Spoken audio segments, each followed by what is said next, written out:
Hey, Dr. Von Duke here with rubric 4, the quick and dirty version. So here I try to get to the most important idea that you need to think about in order to be successful in getting a high score on this rubric. So let's get right to it. The guiding question for rubric 4 is, how will your specific planned communication supports help your student demonstrate and or participate in the learning? So it might be that they're just communicating back and forth as they're participating in the vocabulary of a unit, or they're demonstrating a specific skill set and saying out loud what it is they're demonstrating.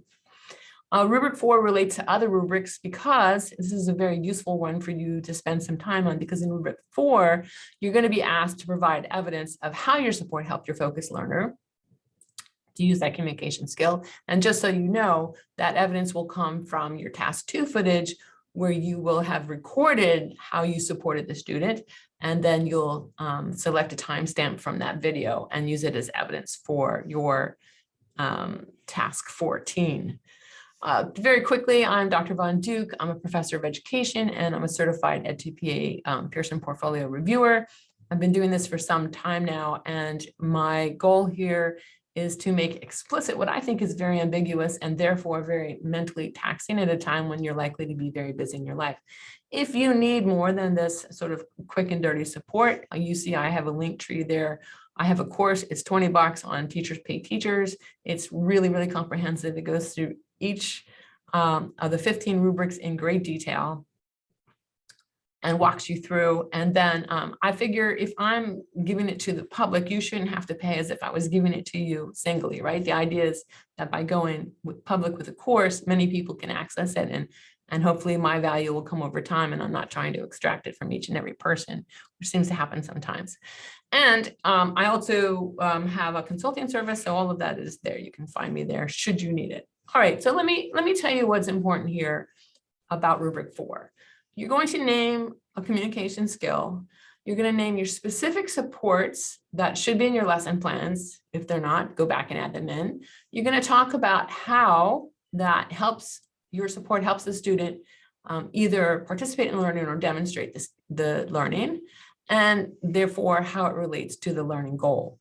So I want to say something here, though. The special education EdTPA was simply modeled after the elementary one. And so a lot of the SPEC Ed stuff was just sort of added in after the fact, but it's just as much focused on academics as any other one. The only place where it's not is if you have a profoundly disabled, mentally disabled student, say, and they could not achieve academic goals, a communication skill might be part of their essential life skills plan. However, the communication skill for rubric 4 would be in addition to that, another communication skill besides that planned communication skill as part of their learning. So just be aware of that if you're in that situation. So for a score of 2, all you really need to do, for a score of 1, you can almost put anything down, really vaguely related, really badly, really not related, really anything. So we're not going for those scores. A score of 2 identifies what the communication skill is. So say, for example, I gave the idea that a student should name the sequences in equivalent fractions for 1/2 and 1/3. So 1/2, 2/4, 4/8, and so forth. So let's say they named a short sequence and that was the learning goal.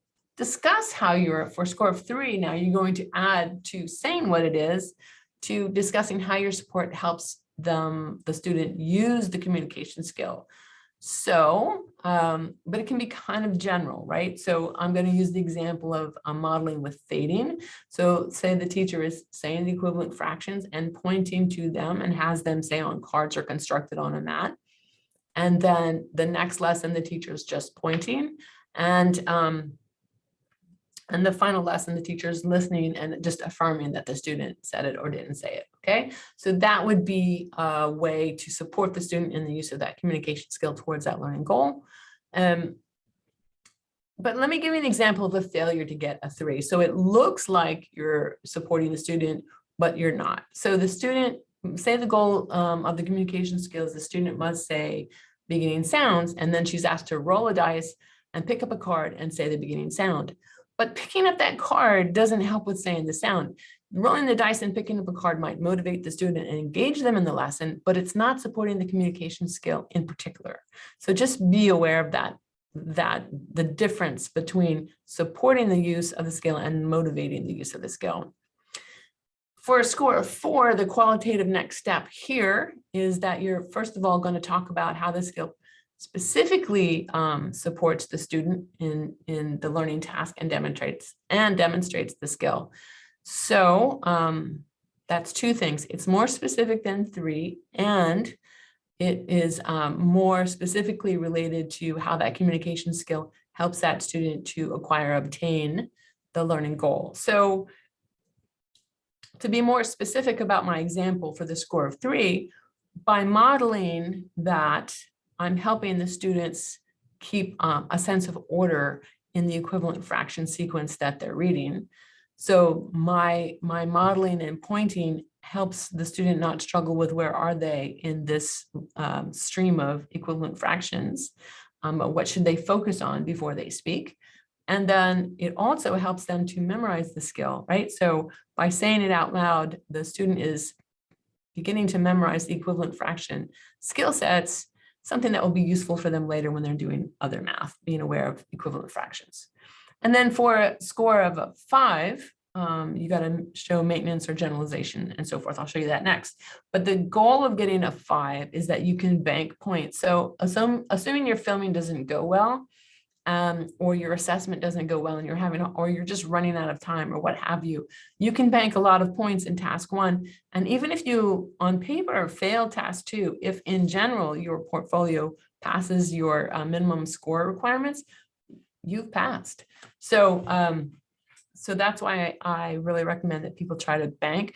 But that level of 5 is not given easily by reviewers, and for 2 reasons. One reason is usually the level 5 requires candidates to put some aspect of a learning in the hands of the focused learner, and they're often not comfortable doing that.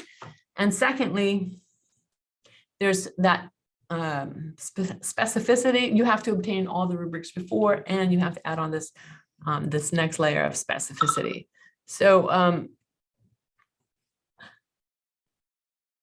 gotta stop this.